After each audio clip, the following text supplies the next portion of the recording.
Ladies and gentlemen, welcome to the Above the Bar podcast, where each week we belly up to the bar with a new guest, find out what they do, who they are, and what makes them great. So sit back, relax, and enjoy.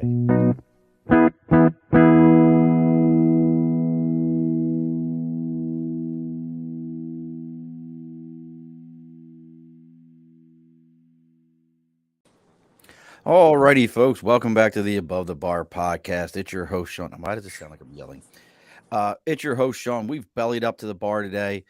Everything's getting situated, but we got to do it. It's that time. It's almost sports time, and everybody's always asking, how do you get into different businesses and all these different things in the industry? So I figured, why not bring on with us an award-winning actor, writer, uh, freelance journalist, Chippendale dancer. No, I'm just throwing that out there. But we've brought with us today Miguel, and I keep wanting to switch his name around so he can yell at me before. Maybe when this is all over, we're going to change his name to a little. But we have Mr. Miguel Mike Medina. See, look at that. You didn't know you were getting all those applause, did you? Can you hear me, Miguel? Yeah, I can. All right, you didn't know you were getting all them applause today, did you? So we're going to go ahead and get the house all ready here for Mr. Miguel, and let's go ahead and do some our typical normal stuff here.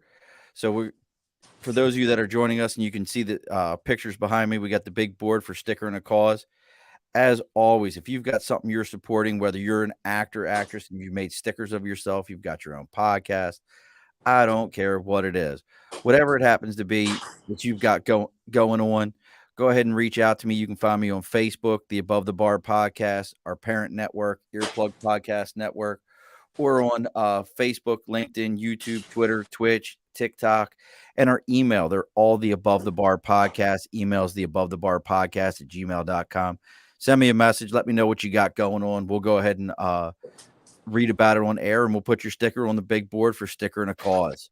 And also, maybe your media is in a slump, or maybe it's all choked up and it can't get its lines right. You need to reach out to Media by Dibs. That's DIBS. You can find Dibs on Facebook at Media by Dibs, on LinkedIn at Andrew Dibble, or on Instagram at Media by Dibs. You reach out to him and let him know that you're there to belly up to the bar, and he's going to give you a 10% discount on your first order and a free consultation to determine what kind of media you need. So remember, that's Media by Dibs. All right. House cleaning is done. Everything is situated. We brought Mr. Miguel. He's down in Manhattan. He's hanging out in the NYC. You ever go to K-Town? Do you ever go to K-Town? Up off of 6th Ave? I don't think so. No. If you ever get a chance, like, if you come out of Penn Station, right there on, 7th at the front of Penn, and, like, just keep walking all the way up, go to K-Town, you got to go to, like, the best ramen spot. The best everything food-wise I think you can find in the city.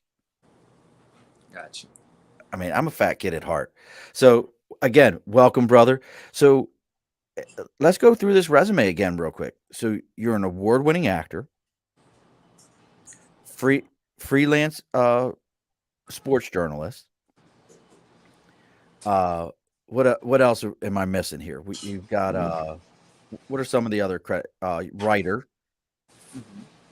I know I'm missing one, and I can see it right in my head. Filmmaker. There we go. I was trying to remember. So you've done.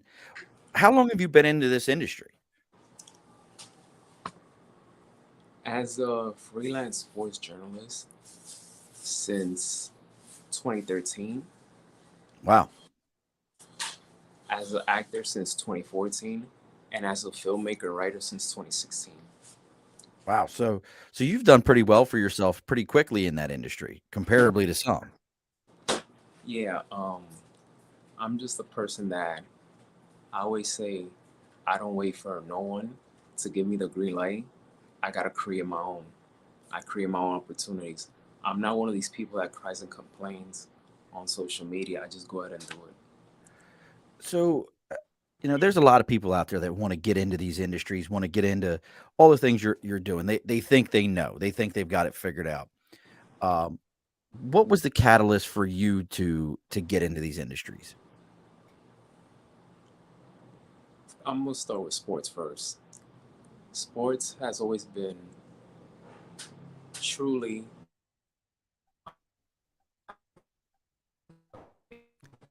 so. You're kind of breaking up on us there, Miguel. You're I'm losing you there, brother. I heard sports was kind of, and then we lost you. I'll say that sports was my true first love. So I attended City College, Okay. City College of New York. They didn't have a journalism major, but they had a journalism minor. So I took journalism courses, and during my time there, I was part of the school's magazine. So I would cover sports topics, and things like that. And that's where it all started for me. But it wasn't until 2016 when I started to take my blog very seriously. I started my blog in 2013, but it got more serious when the pandemic happened because from 2013 through 2019, I used the blog but not as a business. And then it was 2020 where I really started using the blog as a business and I became more consistent with it. And ever since then, I just improved in the sense of buying more equipment, networking with people. So my networking got better, my resources got better, and I'm happy with where I am right now. That's pretty impressive. So now, what did your blog just start as a sports blog, just right off the bat, or was it just you kind of talking? It was right off the bat. It started when I created this blog during my reporting and writing class in City College, which was in 2013. But as the years went by, I knew that I had to form a formula because sports is my bread and butter for my blog, but I also write music and music blogs and movies as well. So things like that, sports and entertainment, stuff that I've always loved, I write about on my blog. Okay. Now you are in New York, so I won't hold you against not liking good sports teams. But what's your go to there for sports? What do you like to do, or do you follow more of the seasons? One thing I try to do, I mean, I don't just focus on New York sports teams. I focus on college sports as well. I focus on even teams that don't get too much attention, I should say. So aside from having my own YouTube channel and my own blog, I'm also a contributing writer for Fansided, and I write for the Blue Jays, and I have that, and I Like the also Toronto Blue Jays? Toronto Blue Jays. Yeah, I'm a Really? What do contrib- you write for them? I'm a contributing writer, so anything that's newsworthy, I write it every month, and I'm also a contributing writer for a small company called Cleveland Sports Talk. So anything relating to Cleveland sports, the Browns, the Cavs, the Guardians, I write about it every month, 2 articles per month at Well, there's least. not a lot of right there, though. I mean, so that's good. I mean, it saves you time. Yeah, but the most important thing for me is to get that experience. Oh Um, yeah. yeah, that's really my main goal. Just continue build that experience and network. And like I said, I'm very happy with where I am in sports right now. Clearly, there's more that I'm gonna be doing, which I'll keep that under the rug right now. But I'm happy. I have my blog, I have my YouTube channel, and I have those 2 companies that I'm the contributing writing for. So that's basically 4 jobs that I'm doing for sports. So now, Now, what's your YouTube channel and your blog? Where can people find those at? For sports, it's called the Journal. And for my movie side, I have a production company called Double O 94 Productions. So both of those channels are on YouTube All for right. those who want to follow. And definitely everybody check out, and also if you're on Twitter, it's sports indie underscore. And as soon as you type in sports indie underscore, you'll see Miguel pop right up. But it's sports indie underscore triple M, right? Right. MMM. Uh, and I have to tell you, I kept every time I wanted to type your name out, I wanted to put Michael Miguel Medina. I just want, for some reason, I wanted to always write it that way, even though I know it's Miguel Mike Medina. I wanted to keep writing it that way. I was like, I would type it out and I'd be like, son of a shit, delete that back up. So now, did you play a lot of sports in school, or you just were always a fan? I have two answers to that. Number one, I was always a fan. I've always loved sports since I was 8 years old. But my first my first dream was to become a baseball player. So when it comes to sports, whether it's writing or talking about it, yes, I love basketball, I love football, I love hockey and boxing, but baseball is my number one. Is my number one sport. So I knew that okay, I couldn't be a baseball player. I wasn't good enough to be a baseball player. If I would have stayed dedicated throughout the years, then who knows what could have happened. But what I did is I used my dream, my first dream, and turned it into something special. So I write about it, I talk about it, and since I'm a filmmaker, I could even make a project about it. So that's what that's what brings me joy and peace and comfort about that. I'm not bitter whatsoever because I feel that in life, as you get older, you'll start discovering things about yourself. You start trying new things that you never imagined before. So I always say that everybody has a hidden talent, but it's up to us to discover that, to find out what that talent is. And for me, I'm very fortunate that I discovered um, early on in my 20s. And but I always say that there's no age limit to discover what your passion is and what you're talented in. So now you kind of your passion is baseball. You mentioned boxing also. Now, do you ever cover any of the smaller sports? Like I'm a big lacrosse fan. In New York, we have many indoor box lacrosse teams. Albany's got a team. Rochester has a team. Buffalo has a team. We got a lot of teams around here. Do you follow any of those sports or do anything on those? Lacrosse, I remember covering one game of lacrosse, and that was at Columbia University. Nice. And that was cool. I mean, I don't follow lacrosse, but it's different when you're watching it up close.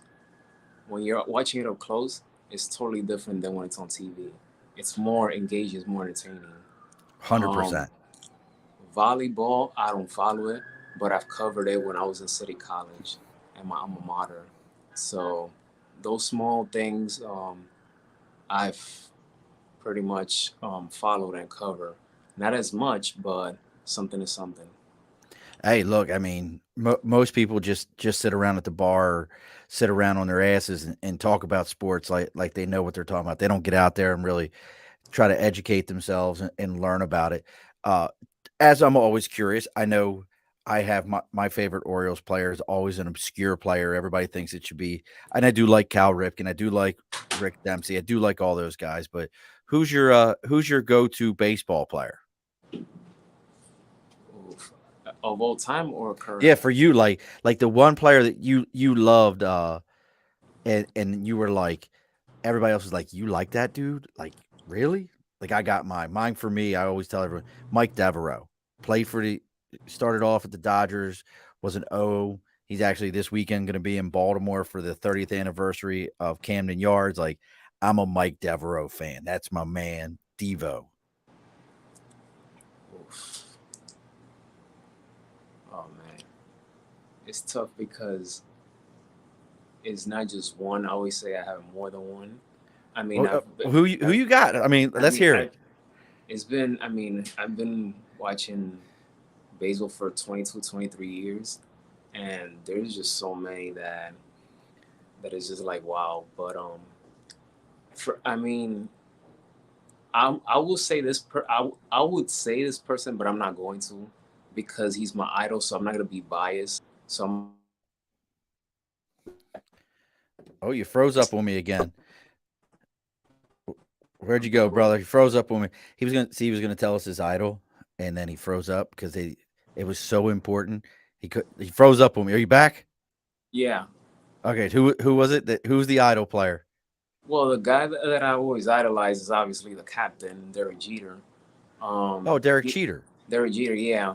But I'm trying to think of someone else Here's besides my him. question though, and I heard this the other day. I want to get your opinion.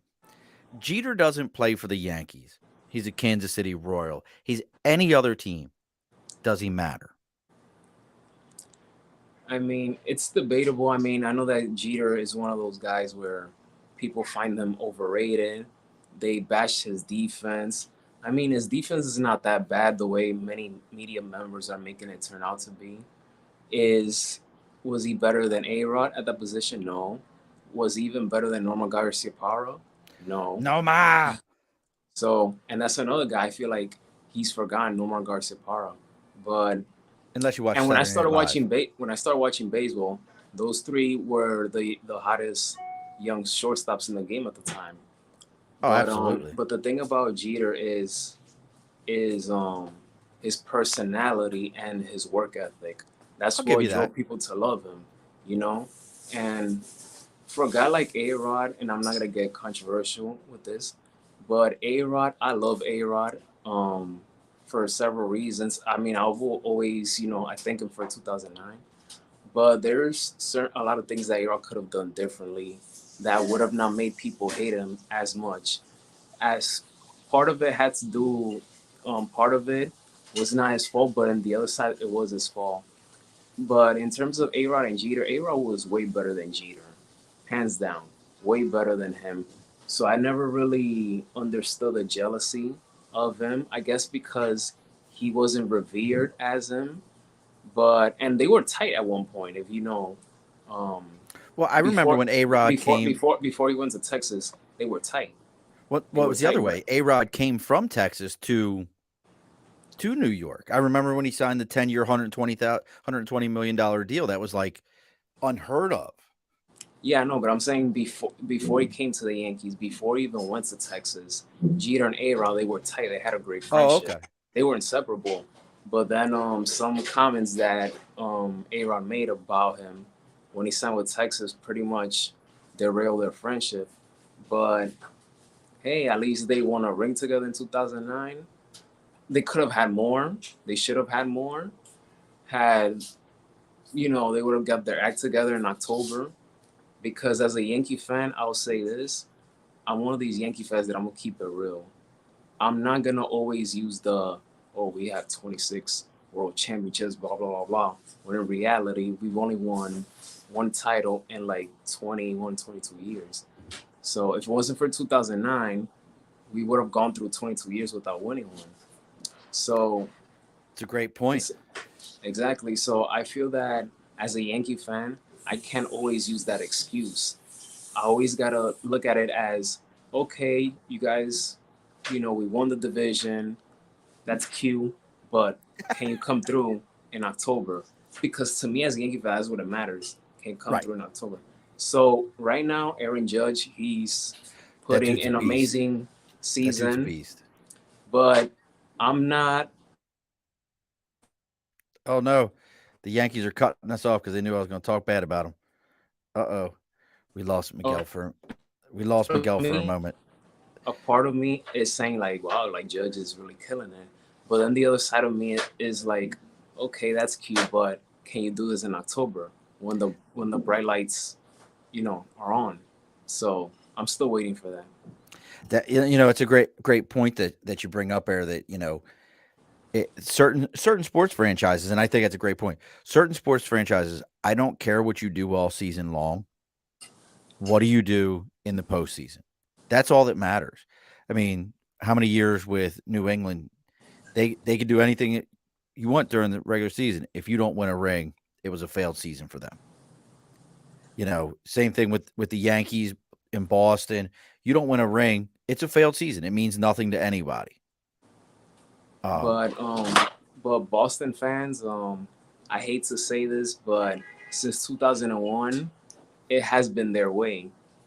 Not just with the Patriots, the Red Sox, just with those two together, they've Celtics dominated. They've don't. dominated. So therefore, they're doing way better than us as of Yeah. now. From 2001 to now, they've done way better than us. So, Well, that's a so great that, question about New York sports in general, because I made the comment about Jeter. I don't think Jeter on any other team. He'd always been a great ball player, but he wouldn't have been Jeter.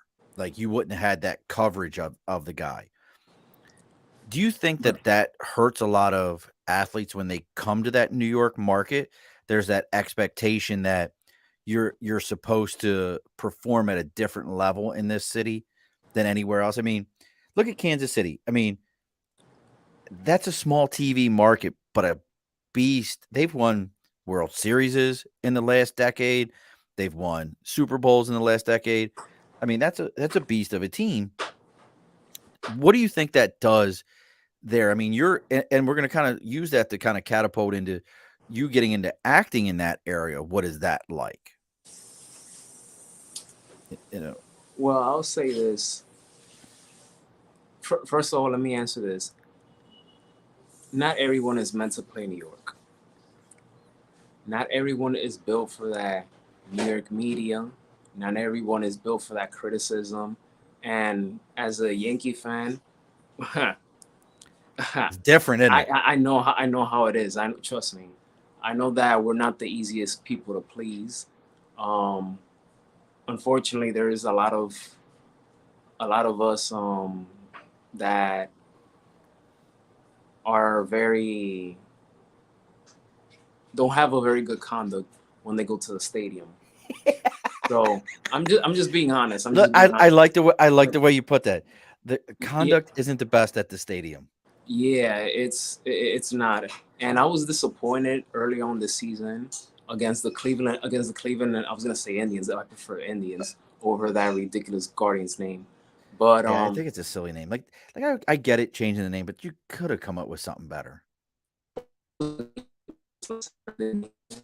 Oh, we lost him again. See again, we get to talking about some of these teams and they freeze him out. They're freezing Miguel out on us, folks. They're trying to keep him from I- saying I'm what's I'm up. keep I'm keeping it real. He's keeping it real, and they're trying to keep him. See, look, now I'm gonna have to throw this up here for a second, Miguel, only because this is another O's fan. I mean, this is just the way we feel, brother. Yankees suck. I mean, we I we. mean, hey, listen, I do not get mad at all because, like I said But earlier, isn't that what's great about sports? it's like I'm not a biased person. I have to stick to what the reality is. So until I see them winning, like actually winning, going to the World Series and winning, I gotta say, like it's just the same old story. Bro, my It's just O's the are doing amazing right now, winning. They're above there, 500. They're playing phenomenal ball. They're still 16 games out. and to be honest with you, it is one of the most surprising stories of the season. The Baltimore Orioles. And this was a team that won. I think it was only 52 games last year. And Bro, look it's what been they horrible. and look where they are now.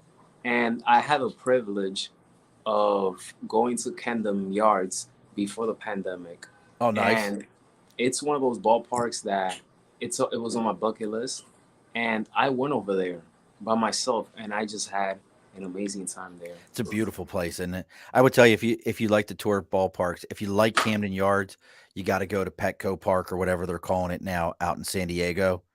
Um, Kind of designed very similar. to Camden Yards. Beautiful park. I feel Uh, that the Orioles, speaking of the Orioles, I'll say this. I feel that the team that they've had, that they could have won it all, but they didn't, was the 97 team. yes. That 97 team, if you look at that lineup, Uh, ugh, it was a beauty. We're that's the talking year. about, we're talking about, Oh, he's chopping up on it. See, every time my man's talking the truth, the internet gods come out and get Miguel. But we're gonna get him back here in a second. The internet gods keep coming in, but he's talking about that '97 O's team. That '97 O's team. If I'm not mistaken, that is the year also. Is '97 the year that the Yankees fan snatched the ball over the wall? Is that '97? 96. 90. I see you remember it. That's like that sits in our hearts as O's fans. But now here's a question for you. As a guy who writes sports and you're following all these things, what do you think about some of these trades? Like I'm going to use my O's for a minute. They made a trade. Well, they made a trade for Trey Mancini, but they got rid of their only All Star, Jorge. God, what the hell's his last name? Can't think of his last name right now. It's their only All Star, but they got rid of him for 4 prospects. Do you think that's worth it for a team that seems like they're gelling now and they're making it happen? Here's your only all-star, and you use him to leverage for 4 prospects that you know nothing about? Yeah, I quite didn't really understand that part, to be honest with you. Because, like you said, I saw a team that was already rebuilding. You could say that they still are rebuilding, but you could see that they were coming together at the right time. And the fact that this is the first year that the playoff format expanded, um, I feel like they could have hold their breath a little bit longer. Yeah, I'm with you. I mean, I know the deadline was coming up, and it was a long shot. You know, like I said, 16 games out from even being in first place, and with the new format for playoffs, it was a long shot. But talking about long shots, you also how many? I mean, for those that aren't watching the live right now, if you look behind Miguel, you can see some of the awards that he's won. He's got them stacked up behind him. I think behind him is the Academy Award. We just can't see it. His head's blocking his Academy Award. Maybe someday. We'll see. But he's won a lot of awards, been nominated for a lot of awards. He would not like to see this frozen picture of him right now. But he's done these things, but he's doing it out of New York City, which is, like the song says, if you can make it there, you can make it anywhere. What's that? What was your, you know, were you a theater kid in high school, or what was that made you say, "Hey, I'm going to get into this movie piece"? Well, it all started in my last semester in college when I registered for intro to acting class. But the moment that I realized that I wanted to give acting a try is when I saw 2 movies in late 2013, The Wolf of Wall Street and 12 Years a Slave. But it was more, and Captain Phillips, but it was more The Wolf of Wall Street that really put the stamp and say, I want to give this a try. And so I did. And and this was in my last semester, by the way, before graduating. But the beauty of it is that in the school, they had a one act play festival going on. And when I went to the audition, I knew I nailed it and I got cast for 2 plays. Oh So wow. I finished college with 2 plays under my belt. And then from there, I just kept on working on acting, going to auditions and stuff like that. But it wasn't until like a year and a half later that I said to myself, let me start writing. Let me start writing my own stuff because I just was getting a little tired of, going, sorry to say this, going after shitty roles. So I just started creating my own stuff and I haven't looked back since. Um, but I will say this, we have iPhones, we have the rise of technology and all this other stuff. I'm gonna say this, I'm gonna be very honest about it. You do not need to be in LA. Oh, he froze on us again. He said he doesn't need to be in LA. I don't know what You he don't, need to be in LA for, but if you want to be in Hollywood, if you want the glitz and glamour, then I don't blame you. Go to LA. Um, the same thing here in New York. I was born and raised in New York, so therefore I'm lucky in that regard. But if you living like, let's say, in Texas, Florida, Tennessee, the list goes on and on. Any, I'll say any small market city or state, you could be a filmmaker. You could be an independent filmmaker. You can really do it. I mean, you have an iPhone, you have all these tools. Like, what as a filmmaker, writer, etc. We're living in the best time because of that. We have all these resources. So I even there was even a point which was at the height of the pandemic. I was doing short films by myself. oh really? Yeah, it's not the easiest thing to do, but Yeah, like but how do you even begin to do that? like I said, you do research, you start thinking, you write stuff down. My writing process is I take out a composition notebook, I write it down, then I put it on the computer, on the software, and I just go about it. And at the same time, there's also been times where I will use, like, let's say, my mom or my little sister to help me, put the camera here, or should say, put the phone here, do this, do that.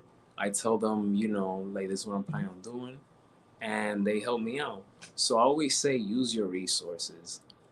Use your resources. Use everything that you have around you.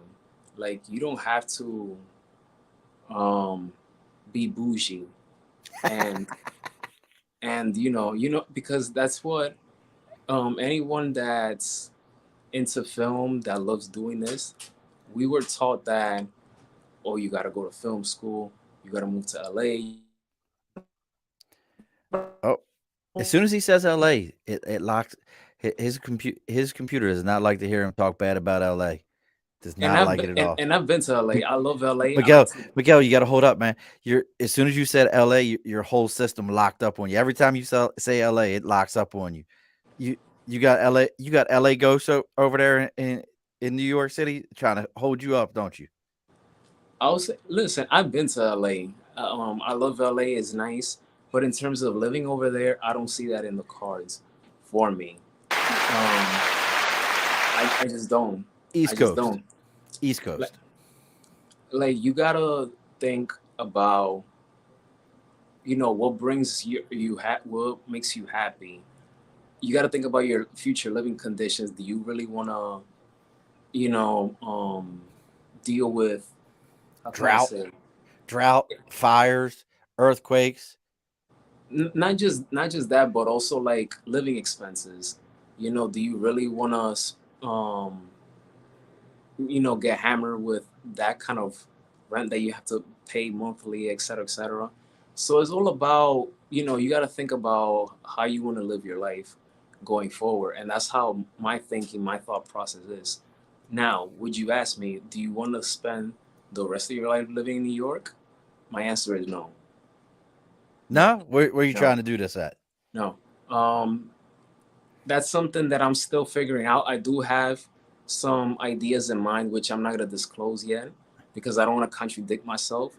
So I'm going to keep it that way. But I will say New York, no, definitely not. I love New York. It will always be home for me.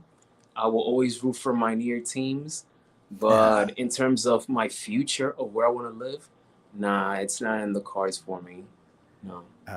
I understand that completely, 100%. What you're saying. Like I grew up in Baltimore. I love Baltimore. You know, it's in my heart. I if we had a professional badminton team, I'd root for it. I don't care. But living back in Baltimore just ain't a thing. Yeah. And, like I said, I've been to Baltimore once, mostly because of Camden Yards, but it's one of those cities that obviously I would like to go back. I would love to see a Ravens game up close. Oh, those explore are more. fun. I would like to explore Maryland more. I'm the type of person as I got older, I want to experience a lot of different cities, a lot of different states to see, what they have for me. Well, it's something that I fall in love with, because I'm a guy that I don't really care about being the center of the attention. And what I mean by that is, yes, I love what I do. I love being a freelance sports journalist, a writer, an actor, etc. But I'm not one of those people that I'm gonna do certain things that is completely out of character just to get the attention. You know what I'm saying? So I'm I'm a hearing you. I'm a low key guy. I'm more of a homebody person. I love traveling, but at the same time, I'm more of a homebody. So as of right now, I'm doing a lot of things from home, and I love being comfortable. I love being at peace and tranquility. Do things the right way because that's how I was brought up. So So tell us a little bit about, here it is. You've decided, hey, I've watched these films. I'm going to get into the acting bug has me. You said it was your senior year in college, right? right. What was it like, even figuring out how to go to an audition? What was that process like? Auditions for me, I have a love and hate relationship with auditions.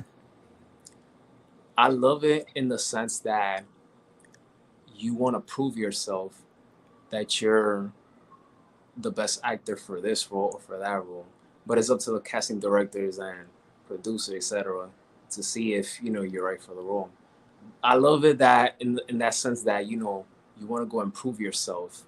You want to prove that you have the talent and that that they should get you and that you're disciplined and focused. What I hate about it is the feeling of going in, the feeling of going into the audition.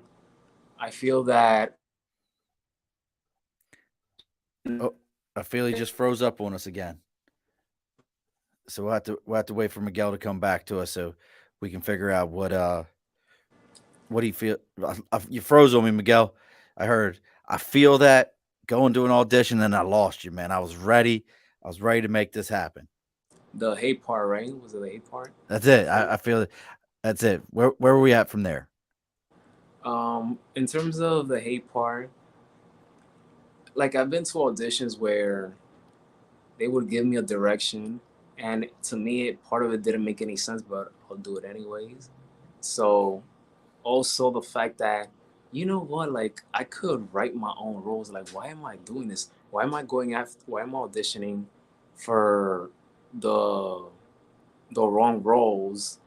But I'm doing it because I'm taking everything. And this was my mindset the first 2 years of my acting career. Obviously, things have changed ever since. But yeah, it's just I don't like feeling nervous when I go to auditions. I don't like um, some casting directors just not giving you the right directions of what to expect from you when you're delivering this line or that line. So it's 50-50 for me. I love it and hate it at the same time, but that's what you got to do. Auditioning comes with the territory. Now, how did you start finding places to audition? Like being in New York City, there's a lot of movies that are made there. We're starting to get a lot up here in the Albany, Troy area also. But how do you actually find, you know, you're not in the SAG, you're not in any of those things when you first start off. So how did you actually figure out how to start auditioning? There's a website called Backstage, Backpage? backstage.com, and I would apply for roles and things like that through there. And if they reach out to me, then I go to the audition.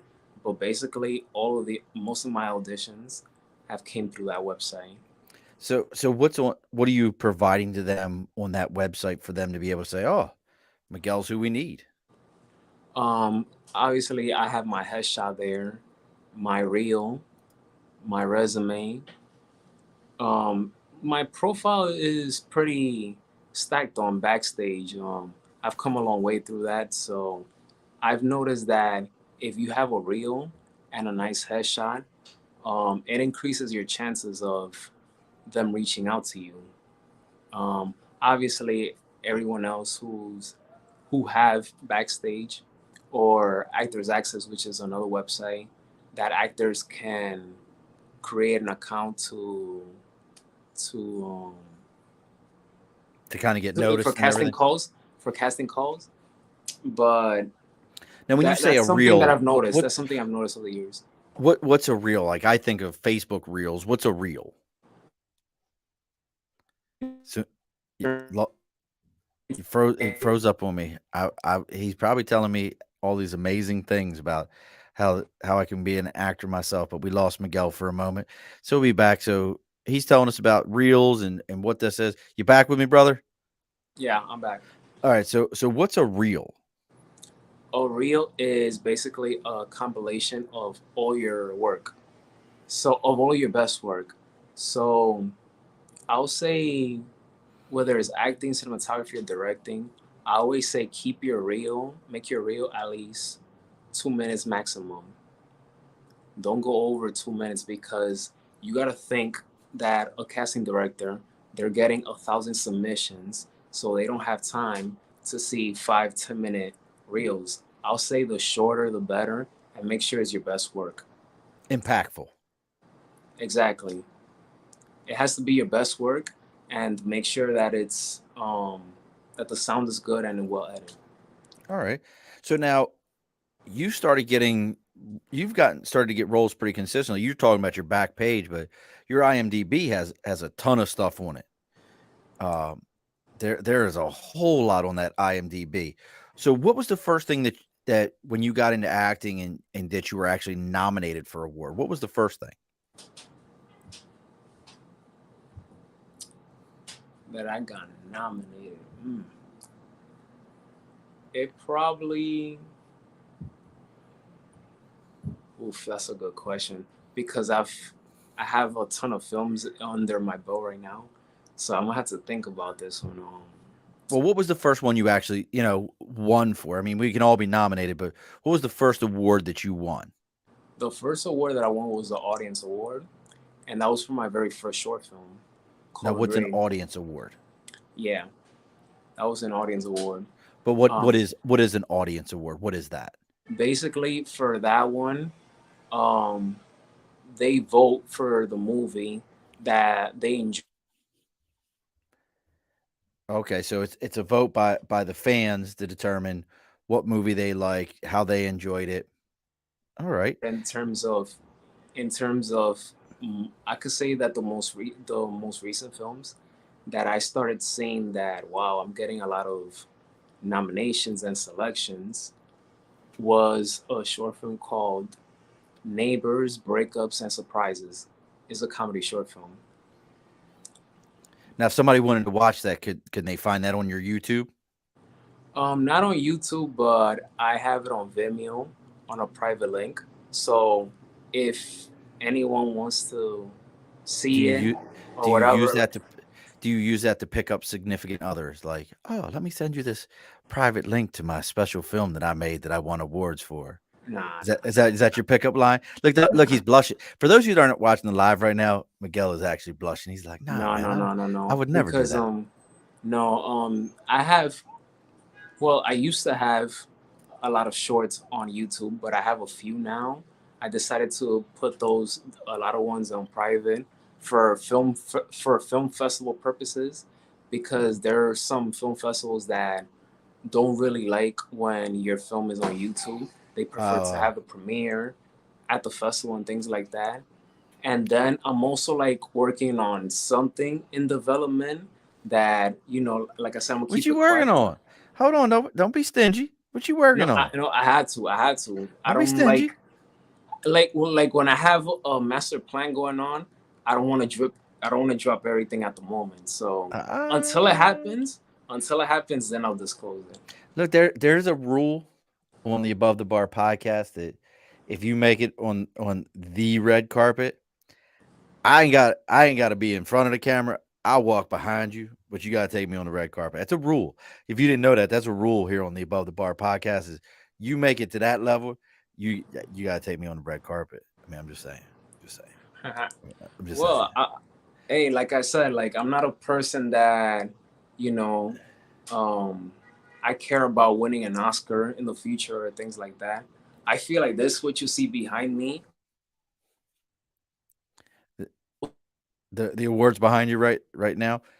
Miguel's froze again, folks. He's got a if you're for those of you that are looking here, ton of great awards behind him. He's got about one, two, three, four, five, six different awards behind him right now. and these are just some. Some of them are also on a certificate, on a plaque, on a thing. So overall, I've won 34 awards. God, So Lord, for 34. acting. Not just acting, but also in other areas like best comedy, best drama, best director, best editor, et cetera, et cetera. So in many different So areas all that I've within won. within that industry though. Yeah, all within Bro, the indie film life. bro. Like they got to be beating your door down for these movies. Yeah, I mean, like I said, I'm like you have to. I tell this to anyone: do it your way. Create your own stuff. At some point, it might be 5, 10 years later, or whatever the case may be. Someone might come knocking. It might not happen, but at least you got to keep in mind, what do you really want? Do you really want to be rich and famous? Or do you love what you do? This is what you want to do, the craft. And I'm the type of person that I love this. Why? Because I know I'm good at it. So That's whether, awesome. yeah, whether they come knocking or not, I really don't care because I'm doing it my way. I'm telling my story my way. So now I know you said you got something working, you got something in the works right now. You ain't gonna drop it on us just quite yet, but is there anyone out there from an acting or any actor and or director, like pick one of each that you say, hey, I would love to work with this person?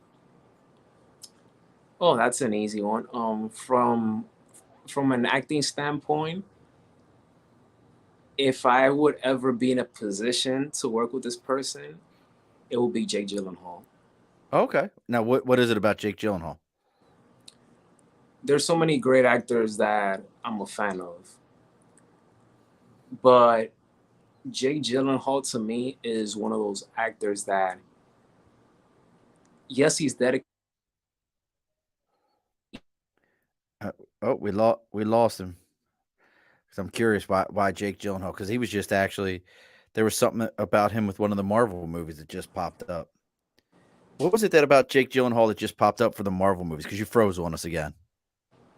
With Jake Gyllenhaal, what makes him, and there's so many great actors that I'm a fan of that I've looked up to, but the thing about Jake Gyllenhaal is not only he's dedicated at what he does and what he's good at what he does, but the challenges he takes on many different roles. For example, Prisoners. Prisoners, which was he acted alongside with Hugh Jackman, aka Wolverine. His performance in that movie was magnificent, magnificent. And then the following year, he followed up with Nightcrawler, which he lost weight to play that role, to play a sociopath, and it was a very difficult role. And then the following year, he came out with Southpaw, the boxing movie, and he put Yes. in a lot of weight to play that role. And those three movies for 3 years straight, he knocked that out the ballpark. But but what pissed me off about it was that I felt that his performance in Prisoners and Nightcrawler, he should have been nominated for an Oscar, but he didn't. So I've always felt that Jake Gyllenhaal is one of those actors that is undervalued in Hollywood. I could see that. I mean, and again, he's one of those guys, very diverse, and he made the crossover to Marvel films. I think they're all doing that, but he made the crossover and he made that character believable. I also want to add this, and I feel that you're a better actor when you're on stage. And I saw him perform Sunday in the Park with George here in New York a Oh couple wow, of you years saw ago. that? Yeah, I saw it. and I was lucky to get a selfie with him after the show. So it was a cold day, and therefore the quality of the picture was not good. It doesn't look great, but at least I got a picture with him. Hell yeah. Um, yeah. So after seeing him on stage, my admiration for him went through the stratosphere because he was that good um, in that play. So Jake Gyllenhaal, if I have any actor that I would That you be could blessed work to with. be working with, it will be him. Nice. From How a about a dir- director? How about a director? from a director, ha ha ha ha. Oof.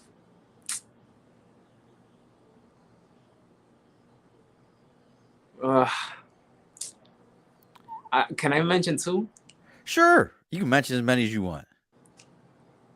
I have to go with two of the goats. I have to. All right. I had to. What are you gonna say? Spielberg and who would be the other one?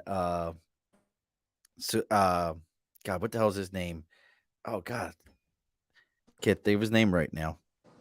I'll say it. Yeah, go ahead. Martin Scorsese Scorsese. Yeah. and Quentin Tarantino. See, now I would agree with you with Tarantino. I don't know if how much I would care about Scorsese, but Quentin Tarantino, absolutely. Well, Now, yeah, those. and they're very opposite of each other. Very, very opposite directors. Yeah, yeah, yeah. They're definitely very opposite of each other. Now, if you ask me, like, okay, is there anyone right now, like in the modern um filmmakers that's putting out a lot of work right now? Because we know what Tarantino and Scorsese have done in the film industry. But if you're asking me like right now, I would say this person, yes, he has a couple of good films so far under his belt, and I think he's really good. It will be I'm gonna have a trouble pronouncing his name because I always get it wrong. Denny, he directed Dune and Blade Runner 2049. Oh, I Denny know you're Villeneuve. talking. So Dune so I'm a big fan of the original 1984 Dune. I think it is still to this day an amazing masterpiece of a movie. Um, but the remake with you're talking about Dennis Villeneuve. Villanueva Him, yeah, Villanueva. him, Uh, yeah. He's what legit. he was able to do visually in that movie, which is why it won all the Academy Awards it won. Um, just a visual masterpiece. Like it's now back in one of those movies in rotation where it's like I just gotta watch this. I don't care what else is going on. I just gotta watch this. I just gotta watch what's happening in this movie and see if I could find something else. So I'll give you that guy. For me, I gotta agree with you with Quentin Tarantino, but my actors would be Robert Duvall or Timothy Oliphant. See, he locked right up on me. I told him some amazing stuff, and Miguel went and locked right up on me. So maybe he'll come back. You back? Did you hear mine? Yeah, Did you said Robert Robert Duvall and R- Timothy Oliphant? Timothy Oliphant. Yeah. Oliphant. Timothy Oliphant is from like Justified. He's in the movie uh, The Crazies and about 100 other different things. Huge fan of his work and Robert Duvall's work. Um, the two of them, but I got to agree with you on Quentin Tarantino. Did you ever see the interview with Jamie Foxx talking about doing Django with him and like Quentin Tarantino like getting in his ass about knock it off, this dude's a slave, act like it. And he's like, "Oh shit." Like he thought he was going to come in there and be a badass and then he just got put. Nate, who's a super fan, Nate, good buddy of mine, he says Robert Downey Jr. But you got to ask yourself this, Nate. Do you want new Robert Downey Jr. or do you want old Robert Downey Jr.? Like, there's two different Robert Downey Jr.'s you could be acting with. Like, coked out of his mind Robert Downey Jr. or modern day, everybody loves him. Because I still remember that dude going to jail and being on TV, going to jail on the regular before he got his shit together. He says new. He says new Robert Downey. So we're gonna get ready. We're gonna close the bar up here in a minute. There, Miguel. Don't log off afterwards. We got to talk for a moment. Um, so what kind of stuff, upcoming? What do you want people to reach out and grab of yours so that they can kind of get to know you better from your acting and your sports side? What should they be reaching out to? They can reach out to me in many different accounts. The first one, I'm gonna go with Instagram first. Um, Mike Medina 31. That's one. Bear with me, people, because I have so many accounts. So, What you got all these accounts for? Look, I asked him how many accounts why he got so many accounts. His shit froze right up. He ain't trying to give up the ghost on this one. no, no, no. Like the reality is that I have a lot going on. I have a Hit, lot going on. hitting So, that baller you life. know, yeah, I got a lot going on. So therefore, All right, gotta separate one or the other. so give it to everybody again. We lost you there for a minute. All right. So I have Mike Medina 31. That's Instagram, right? I'm starting with Instagram. Mike Medina 31. My production company, LL94 Prod. The MMM Journal. And last but not least, and this is the sports one, my sports personal account, Miguel underscore passion for sports. That's That Instagram. All four of them. Miguel underscore Passion for sports. passion. Oh, there he is. Look, I'm looking all these up. We're giving you the love that you need, brother. We're giving you all that love. Appreciate it. Try to make a little extra happen here. So, how about any upcoming movies or stuff that was recently released that people should be looking for? Yes. At the start of 2023, I'm putting out what I called Mike's Zoom film series. So it's something completely new and different that I've never done in my career so far. It's basically every episode will be a short film itself, but recorded through Zoom. Oh, And nice. yeah, and that will premiere January of 2023. We've already started filming that. I also have three projects that is currently in the film festival circuit right now. One of them is a documentary, and two of the other ones are short films. Nice. And these are going to be these are at film festivals or in 2023 or how's that working? It's currently right now in the 2022, and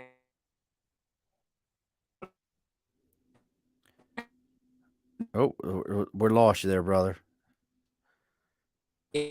these three projects, my documentary, and the two short films, are currently being submitted for this year and at the beginning of next year as well. And then I recently finished a micro short film, which I'll be putting out for festivals for next year. Nice. You got a ton going on there, brother. Absolutely. So, look, folks, make sure you take the time. Go find Miguel. Go watch some of his films. Go follow him on all over Instagram. He's got about 48 accounts for you to follow. Okay. So make sure you go follow all those. What was your YouTube channel? Um, the YouTube channel is the MMM Journal, and the other one is Double L94 Productions. So make sure you go follow all of his YouTube channels. But as you're going to do that, for those of you that are just finding us today, make sure you find us on YouTube, Facebook, Twitter, Twitch, LinkedIn, TikTok. It's all the Above the Bar podcast. Our parent network is Earplug Podcast Network. Follow us over there. And if you got, that sticker you're looking to get your information out, whether you've got a production company or your own, whatever you got going on, make sure you reach out to us at the Above the Bar podcast at gmail.com. Now, Miguel, one of the rules here, now don't log off afterwards. We got to talk for just a minute. One of the things we always do here is the guest gets the final word. So what's the final word, brother? Final word, I would say have a lot of drive, a lot of determination, and always do it your way. but always do it the right way. Alrighty, folks, be sure to push your stool in. This has been an Earplug Podcast presentation, found on earplugpodcast.com, iTunes, SoundCloud, and wherever your favorite podcasts are found.